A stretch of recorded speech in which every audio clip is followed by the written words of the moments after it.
கைலாசத்தில் சிவபெருமான் எழுந்தொண்டிருக்கிறார் ஒரு வில்வ மரத்துங்க. நான் உங்களெல்லாம் அடியேன் சிறியேன் வணங்கி கேட்டுக்கொள்கிறேன். எங்கே பார்த்தாலும் வில்வ மரம் இருக்கும். திங்கக்கிழமை நின்று வில்வம் எடுக்கக்கூடாது. மற்ற நாட்களில் வில்வம் 3 கிளையோடு இருக்கு. அதெல்லாம் அலந்தியும் வச்சு கோயிலில் கொண்டு போய் அர்ச்சகர் கையில் கொடுத்து உங்கள் பேருக்கு அர்ச்சனை பண்ண சொல்லுங்க. வில்வார்ச்சனை பண்ணால் நீங்களாம் மறுபிறப்பிலே பிர்லா டாட்டா மாதிரி பிர்லா வீட்டில் பண்ண உங்களை பிறக்க வச்சுடுவான் ஆண்டவன். வில்வார்ச்சனை பண்ணவன் வில்வம் அத்துணை உயர்ந்து வில்வ மரத்தங்களே சுவாமி உட்கார்ந்து தேவிக்கு சிவாகமங்களை உணர்த்துகிறார். இப்படி தேவிக்கு தேவி காலோத்தரத்தை சிவபெருமான் உபதேசிக்கிறார். அது தேவி காலோத்தரம். அந்த புத்தகமே இப்போ கிடையாது. சிதம்பரத்திலே ஒரு மடத்தில் இருக்குது. நான் போய் அந்த சுவாமிகளை வணங்கி அம்பாளுக்கு சிவன் சொன்னது அதை படி சுவாமி புத்தகம் கொடுக்குற வழக்குது. நான் 100 ரூபா கொடுத்து ஒரு டைப்பிஸ்ட் அமைச்சு தினம் 10 பக்கமாக டைப் அடிக்க சொல்லி பயபக்தியோடு படித்தது. சிவபெருமான் உமாதேவியார் சொன்ன ஆகமம் இல்லையா, தேவி காலோத்தரம்னு பேர். அந்த மடத்தில் இருக்கு, சிதம்பரம் மடத்தில் பக்தியாக படிக்கணும். அது என்ன வருது, மனசு ஒருமைப்படுத்துறதுக்கு வழி சொல்லு. இந்த மனம் ஒருமையாகுது. எங்கே மனம் ஒருமையாகுது அங்கே தான் சுகம் வரும். சும்மா இருப்பதுவே சுகம் சுகம் என்று சுருதி எல்லாம் தாய்மானார் இருப்பார். நம்ம வள்ளலார் பாடினார், இன்று வருமோ நாளைக்கே வருமோ அல்லது என்று வருமோ அறியேன் என் கோயில் துன்றுமல வெம்மாயற்று வெளிக்குள் வெளிகடந்து சும்மா இருக்கும் சுகம் இன்று வருமோ. வள்ளலார் கதர்றார், நாளைக்கே வருமோ அல்லது என்று வருமோ. அதான் தேவி காலோத்தம். தேவிக்கு உபதேசம் என்றார். அந்த வில்வ மரத்தில் ஒரு கருப்பு குரங்கு, குரங்குக்கே சேட்டை கருங்குரங்கு, கருந்தேள் கொட்டினா ரொம்ப வலி. 10 எதையை கிள்ளி சுவாமி மேலேயா அம்மா மேலே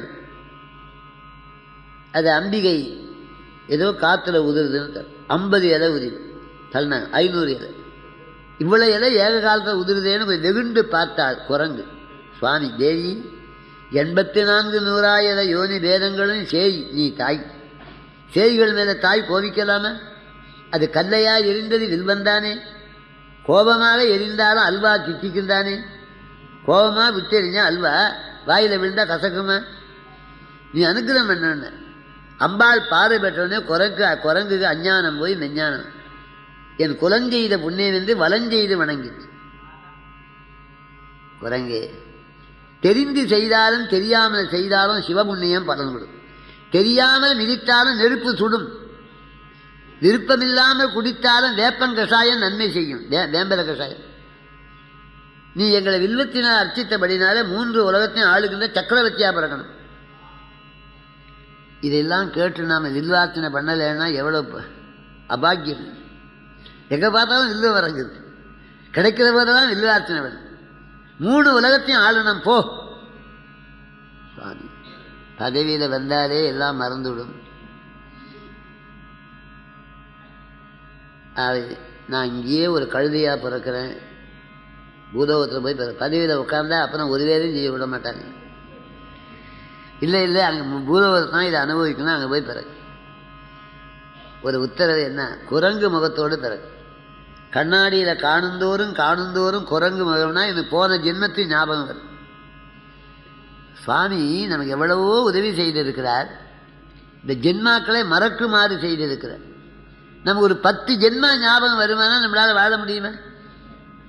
போன ஜென்மத்து மனைவி, 3ஆம் ஜென்மத்து மனைவி, 4ஆம் ஜென்மத்து மனைவி, அந்த பேரன், அந்த பேக்கி, அந்த குழந்தையார், அந்த மாமியார், அந்த மாமனார், தெருவில் பிறந்த நாய் வரணும். நான் 4ஆம் ஜென்மத்து மனைவி உன்னோடு எதிர்த்து பேசி நாயாக பிறந்திருக்கிறேன், எனக்கு ஏதாவது வழி செய்யி.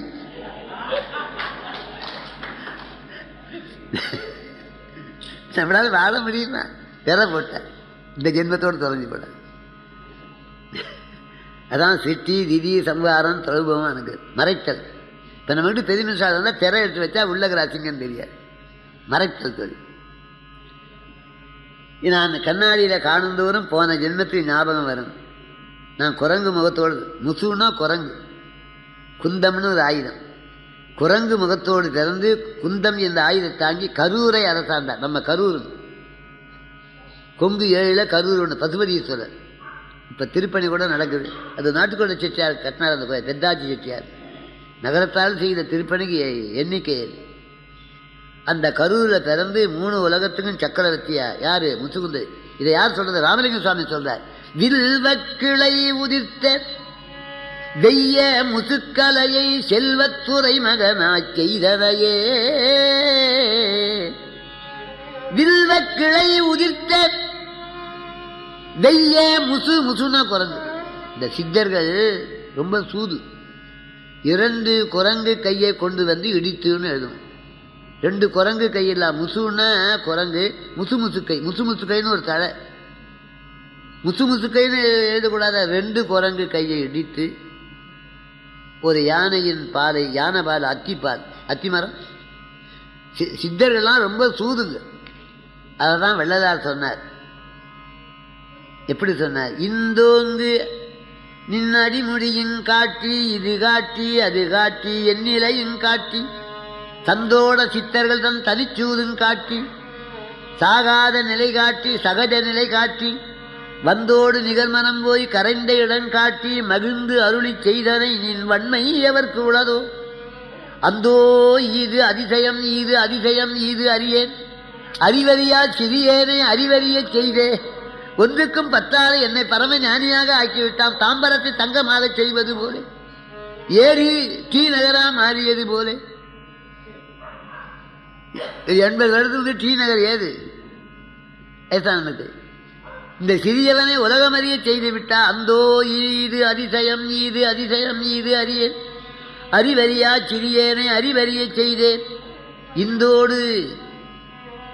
இந்தோங்கு நின் அடிமுடியின் காட்டி, இது காட்டி அது காட்டி, சிலதெல்லாம் வாய்விட்டு சொல்ல முடியாது. இது காட்டி அது காட்டி. மதுரகவி ஆழ்வார் நம்மாழ்வார்கிட்ட போய் கேட்டாராம், சித்திரை சிறியது பிறந்தால் அது எத்தை தின்று அது எப்படி? அது அத்தை தின்று அப்படி.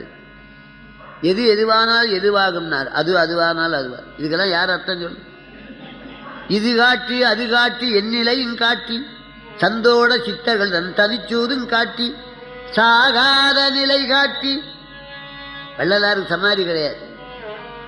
சுபான வருஷம் தை மாதம் புனர்வசு நட்சத்திரம் தன் சீடர்களை பார்த்து கடை விரித்தேன் கொள்வார் இல்லை. வெந்து வந்து சொல்றார், கடை விரித்தேன் கொள்வார். சில காலம் உங்கள் கண்களுக்கு தோன்ற மாட்டேன்னு அந்த அறையில் போய் கதையை பூட்டிக்கினார். அவர் திருமேனி மறைஞ்சு. அந்த இடத்தான் என் மகாலிங்கம் 8-9 லட்சம் செலவழித்து சொந்த செல்லில் கட்டினார். முந்தா நாள் வந்தாரே மகாரி, அவரே சொல்றாரா, தான் செய்த தர்மத்தை எனக்கு தெரியும். யாருக்கு மனசு வரும்? அவளை பெருந்தொகை. வள்ளலார் மறைந்த இடம்.